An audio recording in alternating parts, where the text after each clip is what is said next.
Hey guys, it's Damien from Marketing Food Online.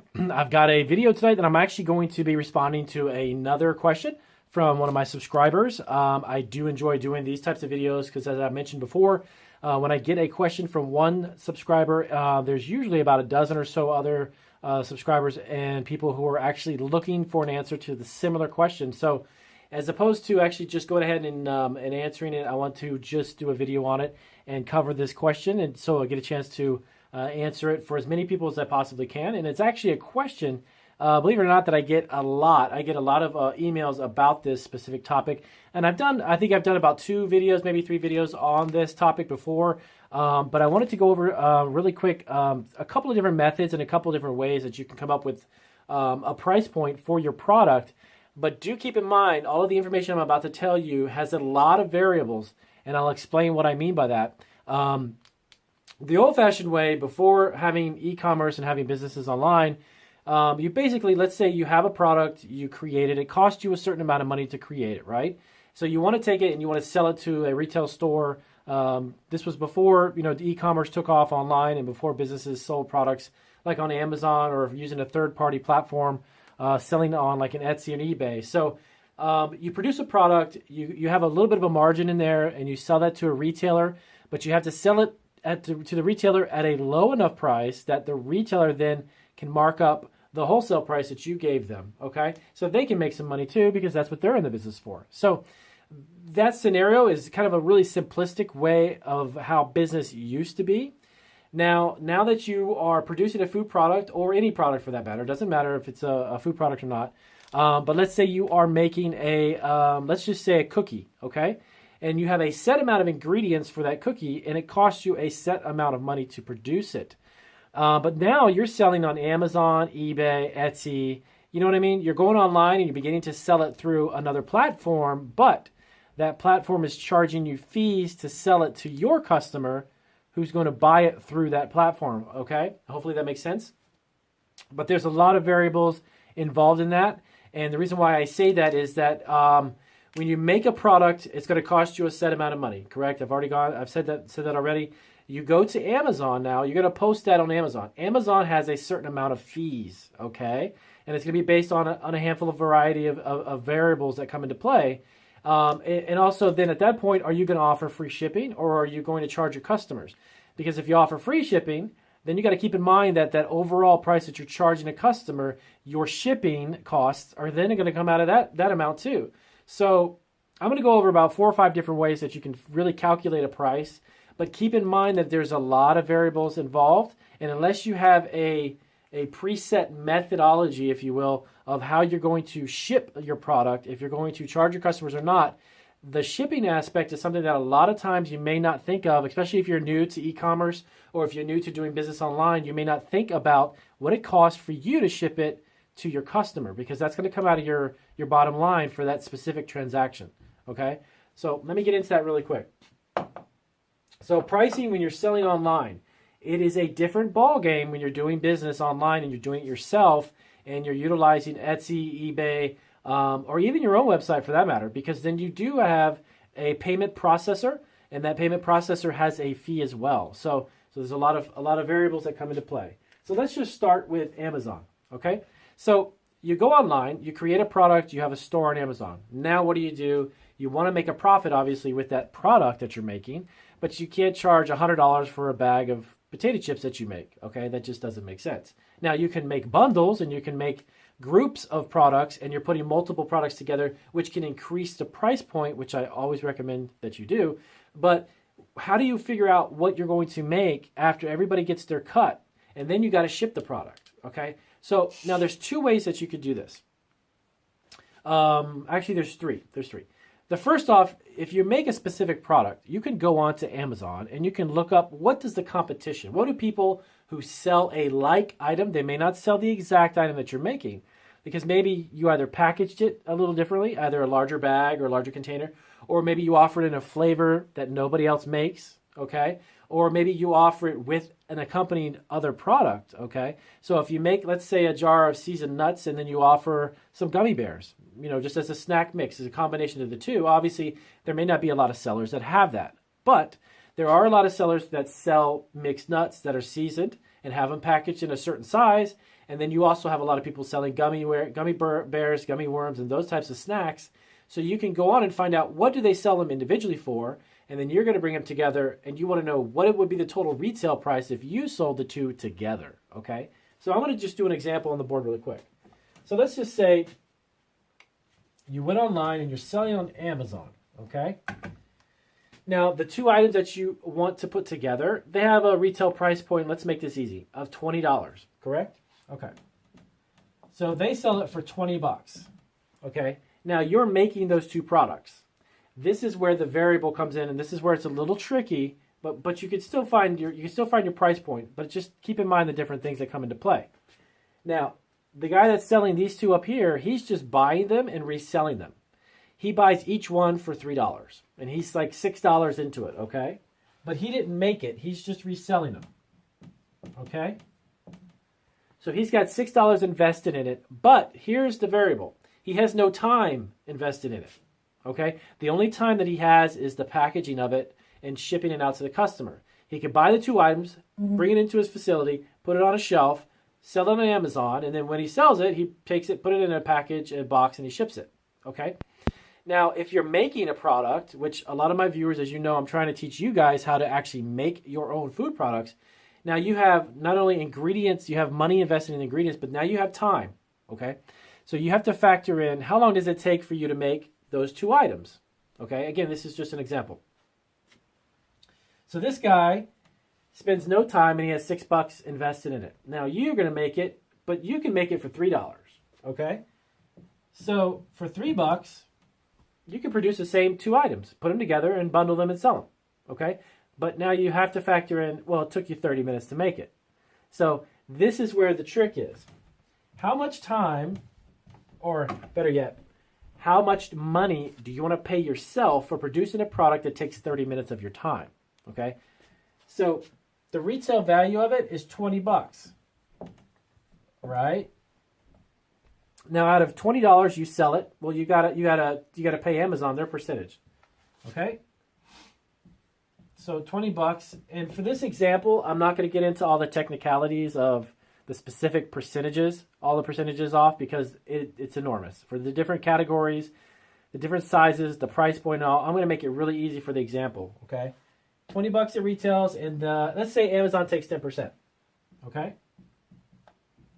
So 10%, they're going to take $2, right? You're going to try to sell as much of this product as you can, so you're offering your customers free shipping, okay? So your customer's not paying you anything more than $20. So now you have to ship the product. And let's say your shipping cost you $5, okay? So now Amazon takes out their cut of $2. Now you have to ship it, that's $5. So now you've taken $7 off the top. But you haven't accounted for is your ingredients yet, okay? And back up here, we said we can make those for $3. So now you got to take off another $3 off of that. So now 2, 5, and 3 is 10, okay? So now 50% of your retail price point is gone already, okay? So it costs you $3 to make it, right? $2 in a fee, and then you have to ship it, okay? So now what's left over is $10. So now from that, you have to remember that now you take from that $10, you're going to have to reproduce the product again. So it costs you $3 to make your next one that you want to sell, because you want to obviously stay in business, and that's how you make your product. So it costs you $3 to produce it. That's for your next one. So now you're walking away with $7. So out of a 30-minute time span, let's say it took you 30 minutes to produce this one product. It sells for $20. Fee is 10%, which takes out 2. Then you got to ship it, and then you got your ingredients, and then you have the product ingredients for your next product, because you got to have the margins for that. So you take $7. So in 30 minutes time, you've made $7, okay? And that's for producing those two individual products that you bring together. So this is one methodology, one method of actually doing figuring out what you want to charge for your products, okay? because you got to also keep yourself within the guidelines, within the measurements, if you will, if you want to use that term, of what is it that your competition's selling it for, okay? So if you're making a product for $3 and people are selling it for 10, you're not going to sell yours for 20 because nobody's going to buy it, okay? So you got to keep it within that mark. This is where, when I started my business, my food business, now that we have over 400 items that we make, it became very tricky at first to figure out, how am I going to make a profit? How do I price this stuff? Okay. But now I figured out there's a method that we actually use to make the product, which cuts down on the time. So I don't have to sit there and calculate, I'm going to spend 10 minutes on a product to produce it, and I want to pay myself $15. But then that thing over there takes only 5 minutes, and this takes only 2 minutes. So it'll get confusing. So now I'm at a point where I kind of use competition and competitors' price points, and whether they make it or not, it doesn't matter to me, because I know that when I produce a product now that I know what it costs to make all of the items I make, then now I know that the margin is perfect. The margin is where it needs to be. We have some products that are hugely profitable, and to be honest with you, we have some products that I put up that I don't even make any money on. I break even, and there's a reason behind that, and I won't get into that in this video. I'll have to do another video on that reason.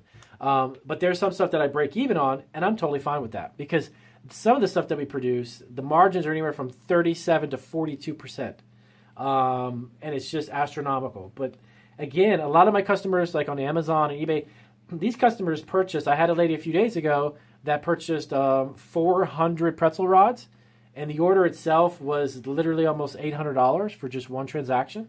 And our margins on that specific product are very high. And I'm not telling you that, just to brag or something. I'm just telling you that when you produce a product, keep in mind that it's better off to have a line of products, a handful of stuff, instead of just one, because you can make a lot of money over here on this specific product, and you could turn out a ton of product over here that you may just break even on.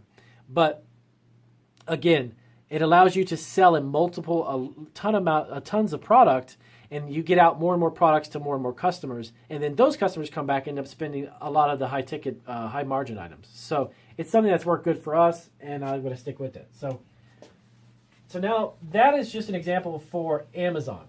Okay.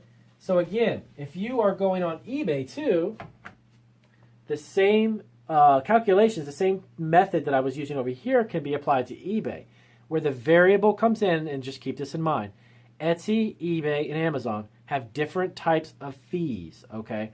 That's the trick to it. You have to understand the fees, and you have to understand, and again, to throw another aspect into it, is if you begin to use FBA.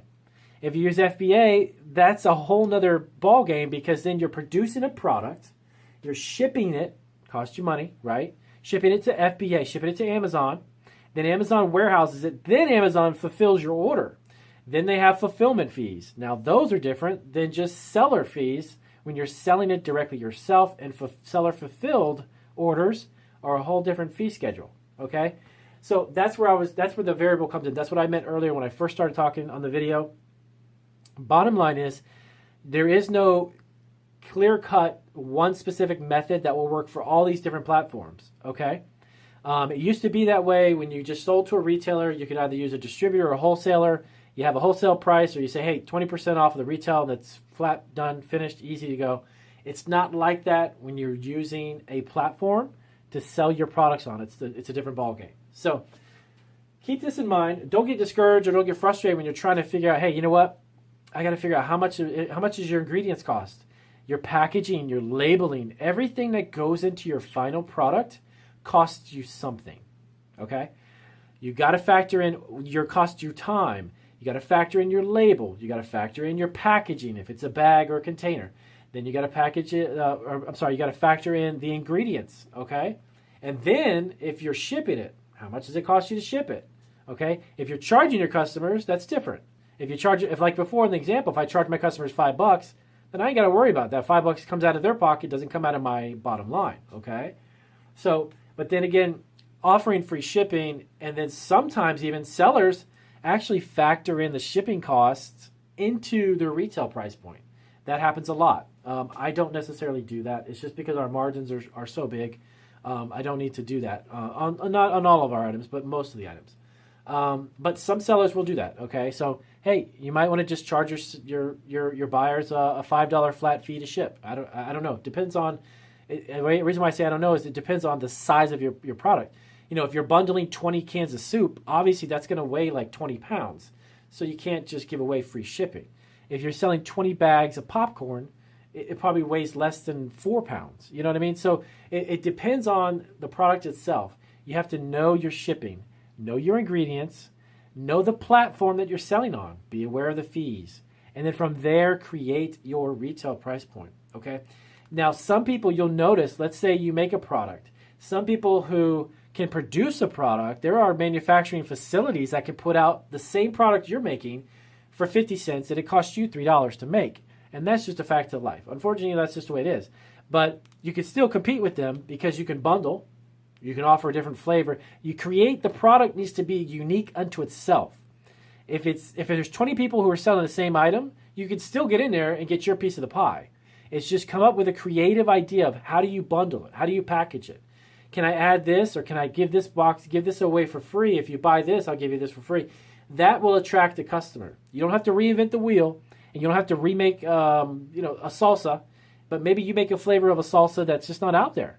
That makes it a unique product that people will pay more for. So I hope this breaks it down for you. I hope you understand the methodology, I guess, if you want to say, behind how to create your price points. There's a lot of variables when you're selling online, so keep that in mind, okay? If you have any questions about pricing or anything else for that matter, again, guys, please let me know down below. I'm always here to help. Anything I can answer, I will definitely try to find the time to answer your questions. And I appreciate everybody who has subscribed. And if there's anyone that you know, maybe a friend or a family you can use my channel, please do let them know. Send them my channel or email them, or let them share my video as well. So thank you, guys. And again, if you like my videos, please do give me a thumbs up. It does help me to get some feedback. Hey, if you don't like my videos, that's fine too. You can give me a thumbs down. I always appreciate the positive feedback. Thanks, guys.